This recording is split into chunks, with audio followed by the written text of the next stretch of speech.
I mean, did you want to marry that lady or not? Damn. Only apply that. Get it, don't be timid when you in it, apply that. Love a bone, give along, leave it. I don't want no trip, baby, spend like it. My name is Ashley, and this is My Sweet Perspective, where I give my take on all things TV and movie related, and I am here to put you on, okay? Welcome back to the channel. I am back to talk Love is Blind, episode 12, the weddings, honey, or the lack of weddings. And apparently the reunion will be next Wednesday. I don't know why they dragged this the way that they did, y'all. Didn't this used to be done like 3 or 4 weeks? Y'all drop it in the comments and let me know, but I'll go couple by couple. This will be very quick because you know what happened. You've already watched this, right? So we can talk Christine and Dr. Vic. We knew they were going to say yes. We finally get to see his mother. And Christine has written a letter to the sister, to the mom.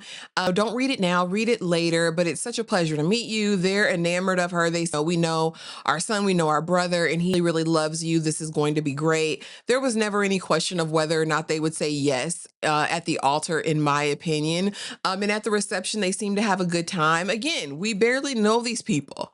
We don't know these people. And word on the street from my inbox is all that glitters ain't gold. I'm not at liberty to discuss, but he definitely had a type. And we'll see how this works out. And hopefully it does. Hopefully people can change. People can grow. And hopefully that's the case there. Now, let's get over here to damn Brittany and Teenage Mutant Ninja Turtles Heroes on a Half Shell Turtle Power. Because like I said, and I've given Teenage Mutant Ninja Turtle all the blues, right? Because he deserves it, because he's a trash individual. And this, in my opinion, only further confirms the trashiness of him, because you're a coward. Instead of coming out and telling this woman in Cabo, baby, I'm not going to get past it. I need a white woman, and you're not it, baby. I need to let you go and be free and figure out, someone who is for you, rather than proceed in this charade, if you will. And so we find out that they're not getting married, of course, on the wedding day, and we're still sitting on the couch and he's still sitting on the opposite end. And she's like, I was hoping to be married today. He was, I just couldn't do it. And when I heard you had that dress, I said, oh, you'll just marry anybody. She will know I wanted to marry you. We'll see. I'm not a fortune teller, but all right, say good. I'll be in touch. Let me get in my Honda and let me drive away. And Brittany's still holding out hope that this is her one. I just don't know how you can have the blinders. I don't know how you have parents that can't see, friends, family, anybody who's met him that can't see. You haven't met his people in real life. He ain't even showed his people. He said, I'm embarrassed. I'm ashamed. They're whites only pie. I can't bring you home to them. And she still doesn't get it, poor stink. At what point does the onus become on the person to say, I see the writing on the wall and I'm not going to put myself through this anymore? Baby, that's not her story. Now let's get over here to Amber and Jordan, because that they were one of my favorite couples. I really thought there was hope there, especially once I discovered that she was going to like him, because I was afraid really she was going to pay him dust. Again, they seem to be at very different places in their lives. She's very accomplished. She has her own practice. She owns her own home. All of these things. She's a mother. She's all of those things. And I really, again, his deal breaker was a woman with kids initially, but I said, hey, he really enjoys her. They seem like they have this connection. We find out in this episode that he met the daughter the weekend before.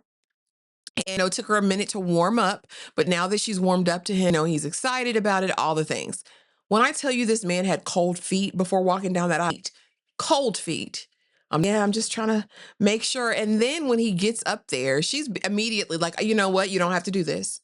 Let me let you off the hook, baby. You don't have to go through with this, because I know I can sense your trepidation. I can sense it. And he's, no, I really want to follow my heart and say I do. Okay, is that an I do? But it was so ominous to me, the way that he presented that, the way that he responded. And when I tell you, everyone that was there in attendance was in shock and awe when he said I do. I just don't think it bodes well, but y'all drop it in the comments. I didn't expect that from him, but I don't think he's willing to move. Her daughter was crying. It was a lot. He don't want to move. He said that's too far from the bars and the clubs and like, you're a married man now. Jordan, please. Hey, maybe he's got option. I don't know. Now let's get over here to the most entertaining wedding that there was. And that was Alex and Ashley. First of all, Alex, you look a mess. Because why did you look dusty, busty in that suit? It was so country. It was high waters. It was wrinkled. You didn't get a haircut. You looked dusty. Like he just looked a mess. And I don't know if that's why Ashley clicked, but I really feel like Ashley had premeditated her responses. It gave very much, yeah, he played in my face. I'm about to play in his, but I'm going to play in his face in my beautiful gowns with my father right there to have my back. And I'm going to click on him and go off. Basically, yeah, I know you're not going to say yes, and that's fine because I don't say yes. I say no because you're a liar. You have no integrity. You have no character. You're dusty. You don't have a place to live. You look a mess. Your beard's uneven, unshaved. I think there's a piece of food right here. Your haircut's whack. You're not good for any woman, let alone me. I deserve the best. Drop the mic, walk off. Daddy's like, that's my girl. And I couldn't even be mad at her. And you're a liar on top of that.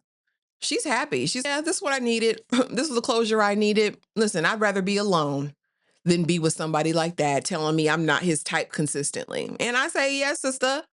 Go off, Ashley. Do your biggest one. I'm not mad. I was well pleased. It was very highly entertaining, in my opinion. He and his mother and his groomsman, the mom, she called you a liar. You're not a liar. Mama, you raised this. And he is a liar. He's been caught in lies. Multiple. Just saying. And when they watch the season back, they're going to show how much of a liar and a weirdo he was. Just saying. She gets in the car. She drives off. Now, as long as you, mama, and my friends know who I am and that I'm not a liar, that's all that matters. Sir, we know you ain't like that lady. She said it felt like they were roommates while they were living together. But y'all, that's all I got for it. I may or may not come back from the reunion. If they softball the questions like they've been doing in the past couple of reunions, I probably won't even come back and talk about it. But again, that's really all that happened. It wasn't long or drawn out. I don't want to waste your time with a long video about nothing. That was Love is Blind, the rest of the weddings. But drop it in the comments. Let me know what you thought of this season overall. Did it check any boxes? Do you think any of these couples are going to make it for the long haul? Let me know. Be sure to comment, subscribe, do all the things, y'all. And I will see you in the next video. Thanks for watching.